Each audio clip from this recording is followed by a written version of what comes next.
Hello दोस्तों, नमस्कार। स्वागत है आप सभी का एक बार फिर से आपके अपने यूट्यूब चैनल में। दोस्तों, आज की इस वीडियो में हम जानेंगे कि आईएएस और पीसीएस में क्या डिफरेंस होता है।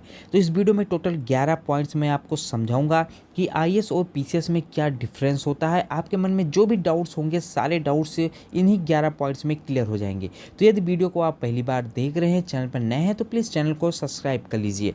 उससे पहले हम जानेंगे कि आईएएस और पीसीएस एक्चुअली में होता क्या है, इनका सिलेक्शन कैसे होता है। तो चलिए वीडियो को शुरू करते हैं। तो दोस्तों, ऑफिसर्स का चयन देश में गुलामी के समय से किया जा रहा है। देश में शासन व्यवस्था सुचारू रूप से चलाने और भारत के लोगों से टैक्स वसूलने के लिए अंग्रेजों को अधिकारियों की जरूरत पड़ती थी। तब उन्होंने 1893 में इंपीरियल सिविल सर्विसेज, जिसको आईसीएस के नाम से जानते हैं, प्रशासनिक सर्विस की शुरुआत की गई थी। इस एग्ज़ाम को क्लियर करने वाले अभ्यर्थी उस दौरान आईसीएस कहलाते थे।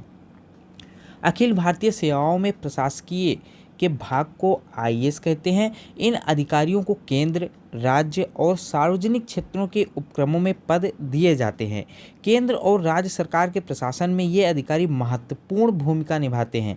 भारत में यूपीएससी यानी यूनियन पब्लिक सर्विस कमीशन द्वारा आईएएस का एग्ज़ाम होता है।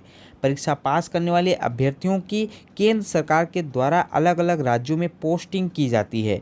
इस एग्ज़ाम में मेरिट लिस्ट वाले कैंडिडेट आईएएस बनाए जाते हैं। क्या होता है पीसीएस? Who is PCS?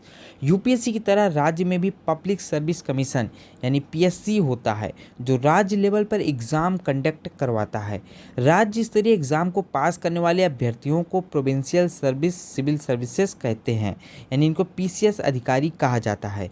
परीक्षा पास करने वाले उम्मीदवारों को एसडीएम, एआरटीओ, डीएसओ, बीडीओ जैसी कई उच्च महत्वपूर्ण पदों पर नियुक्ति दी जाती है। यहाँ एक चीज़ महत्वपूर्ण है कि राज्य स्तरीय एग्ज़ाम पास करने वाले अभ्यर्थियों की पोस्टिंग राज्य के अंदर ही होती है। तो दोस्तों, यहाँ पे हम देखेंगे कि आईएएस और पीसीएस में क्या अंतर होता है। टोटल 11 पॉइंट्स में इसको समझेंगे, डिफरेंस समझेंगे।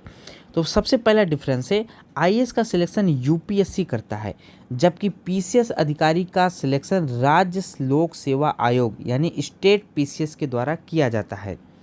आईएएस की भर्ती और सर्विसेज से रिलेटेड मामलों का निर्णय केंद्र द्वारा स्थापित प्रशासनिक न्यायाधिकरण से होता है, जबकि पीसीएस की भर्ती और सर्विस रिलेटेड मामलों का निर्णय राज्य प्रशासनिक न्यायाधिकरण द्वारा होता है। आईएएस बनने के लिए सीसेट की परीक्षा जरूरी होती है, जबकि पीसीएस में सीसेट का पेपर ऑप्शनल होता है। यूपीएससी में क्वालिफाइंग क्षेत्रीय भाषा का पेपर होता है, जबकि पीसीएस परीक्षा में अनिवार्य रूप से क्षेत्रीय भाषा या फिर सांख्यिकी का पेपर होता है। यूपीएससी में अवधारणात्मक प्रश्न पूछे जाते हैं, यानी यूपीएससी में कॉन्सेप्चुअल क्वेश्चन पूछे जाते हैं और पीसीएस में तथ्यात्मक यानी फैक्चुअल क्वेश्चन पूछे जाते हैं। आईएएस अधिकारियों को राष्ट्रपति के द्वारा नियुक्ति मिलती है, जबकि पीसीएस अधिकारियों को राज्यपाल नियुक्त करते हैं। सिविल सर्विसेज के दौरान आईएएस अधिकारियों को केवल केंद्र सरकार ही बर्खास्त कर सकती है और पीसीएस अधिकारियों को राज्य सरकार बर्खास्त कर सकती है। आईएएस अधिकारी को पूरे देश में कहीं भी तैनात किया जा सकता है, जबकि पीसीएस अधिकारियों की पोस्टिंग सिर्फ राज्य में ही होती है। आईएएस अधिकारियों का वेतन देश भर में एक समान होता है, जबकि पीसीएस का वेतन अलग अलग राज्यों में अलग अलग होता है। आईएएस अधिकारी का प्रमोशन एसडीएम लेवल से लेकर मुख्य सचिव के पद तक भी हो सकता है, जबकि पीसीएस अधिकारी का प्रमोशन आईएएस कैडर पर हो सकता है और उन्हें राज्य सचिव के पद तक प्रमोशन मिल सकता है। आईएएस अधिकारियों का ट्रांसफ़र अपने स्टेट कैडर के अलावा देश के कहीं भी हो सकता है, यानी देश के किसी भी राज्य में हो सकता है। उसके अलावा पीसीएस अधिकारियों का ट्रांसफ़र सिर्फ राज्य के ही अंदर होगा, राज्य के बाहर नहीं हो सकता है। आईएएस अधिकारी की सैलरी और पेंशन उनके कैडर अनुसार होती है।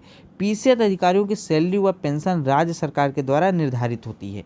तो ये थे टोटल 11 पॉइंट्स, जिनमें बहुत अच्छी तरीके से बताया गया है कि आईएएस और पीसीएस में क्या अंतर होता है। इसका आप स्क्रीनशॉट ले लीजिए और इसको ध्यान से देखिए। आई होप दोस्तों आपको वीडियो अच्छी लगी हो। इसी तरह के और वीडियोज़ देखने के लिए आप हमारे चैनल को सब्सक्राइब कर लीजिए और वीडियो को लाइक कीजिए। चलिए मिलते हैं नेक्स्ट वीडियो में, तब तक के लिए जय हिंद।